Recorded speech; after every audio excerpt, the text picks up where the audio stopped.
अनुराग जी, जो जो इन 3 सीटों का पोस्टमार्टम कर रहे हैं बीजेपी की जीत को लेकर के, वो ये कह रहे हैं कि भाई एक सीट तो आप इसलिए जीते क्योंकि पीडीपी से आया कैंडिडेट था, इसलिए वो सीट निकल गई।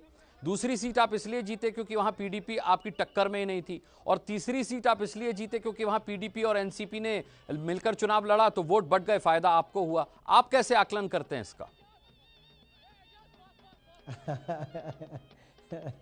मैं इस पे हंस ही सकता हूँ, इससे ज़्यादा कुछ नहीं कर सकता। ये वही लोग हैं, कुछ लोग तो ऐसे हैं जो कहते हैं महागठबंधन बनाएंगे, मोदी जी को हराएंगे। ना यूपी में हरा पाए, ना बिहार में हरा पाए, ना देश के चुनाव में हरा पाए, लेकिन जब हार जाते हैं तब ईवीएम पर ठीकरा फोड़ते हैं। कुछ लोग ऐसे हैं जो चुनाव लड़ने से पहले बाइकआउट करने की बात करते हैं, लेकिन मजबूरी में लड़ते हैं तो गठबंधन बनाकर, गैंग बनाकर लड़ते हैं, और उसमें भी जब भारतीय जनता पार्टी की जीत होती है तो तरह तरह की उस पर बातें करते हैं। अब इस पर मैं कुछ नहीं कहना चाहता, इतना ही कहूँगा, हम जनता के आशीर्वाद को, उनके समर्थन को सलाम करते हैं, प्रणाम करते हैं, आगे और उनका विश्वास जीतना चाहेंगे।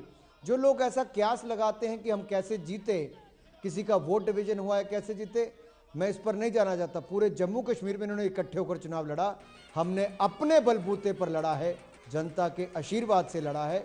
इसलिए हम कहते हैं जनता ने आशीर्वाद में भी कोई कमी नहीं छोड़ी, प्यार में भी कोई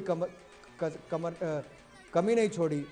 एक बात अनुराग जी मैं यहाँ पर कहना चाहता हूँ, इन चुनावों में नई लीडरशिप को भरने का मौका मिला है।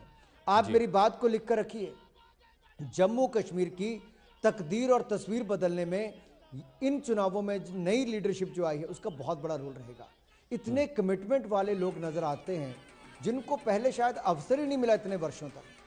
अब वो कोई चेयरमैन बनेगा, कोई वाइस चेयरमैन बनेगा, कोई मेंबर बनेगा, अपने इलाके का विकास करेगा, नई लीडरशिप देगा, नई सोच को लाएगा, और इस नई सोच के साथ नए जम्मू कश्मीर को बनाएगा और नए भारत का निर्माण भी करेगा। लेकिन आपको लगता नहीं विकास की इस राह में गुपकार गठबंधन रोड़े अटका सकता है? क्योंकि 370 हटने के बाद जिस तरीके से केंद्र सरकार ने वहां पर स्थिति को बखूबी संभाला, उसके बाद ये उम्मीद थी कि भारतीय जनता पार्टी वहां पर बम्पर जीत दर्ज करेगी। लेकिन देखिए ना, फिर भी गुपकार संगठन, गुपकार गठबंधन जो है वो अब भी आगे चल रहा है। इसकी वजह आप क्या मानते हैं? क्योंकि आप खुद गुपकार गठबंधन को देश में रहकर देश तोड़ने वाली ताकत के तौर पर बताते हैं, प्रचारित करते हैं। मुझे लगता है ये भी देखना चाहिए कि भारतीय जनता पार्टी कितनी सीटों पर चुनाव लड़ी है, उसमें से कितनी जीती है। जब आप इसका पूरा आंकलन कल तक करेंगे, जब तक पूरे नतीजे आते हैं, एक बड़ी स्पष्ट पिक्चर इसमें से नजर आएगी कि भारतीय जनता पार्टी का प्रदर्शन शानदार रहा। और जिला वाइज जब आप करेंगे तब भी आपको पता चलेगा, क्योंकि देखिए देश के अलग अलग कोनों में बैठकर लगता है कश्मीर ऐसे और जम्मू ऐसे, लेकिन जम्मू प्रोविंस के अंदर भी 10 जिले हैं, उनकी अपनी परिस्थितियां हैं, अपने क्षेत्र हैं, अपने समीकरण हैं। उन समीकरणों में भी हम कहां पर खड़े हैं, उन समीकरणों के चलते भी हमने कितनी सीटें जीती। जब आप इसका पूरा एक अनुराग जी आंकलन करेंगे तब आप देखेंगे भारतीय जनता पार्टी ने बहुत शानदार यहां पर प्रदर्शन किया और जम्मू कश्मीर की जनता ने बहुत आशीर्वाद दिया है। मैं तो अनुराग जी आकलन करूंगा ही, लेकिन जिन लोगों ने आकलन कर लिया है वो कह रहे हैं कि भाई जम्मू में तो सबसे ज्यादा सीटों पर भारतीय जनता पार्टी ही लड़ी थी, तो सबसे बड़ी पार्टी क्यों नहीं बन पाई? जम्मू तो आपका गढ़ था।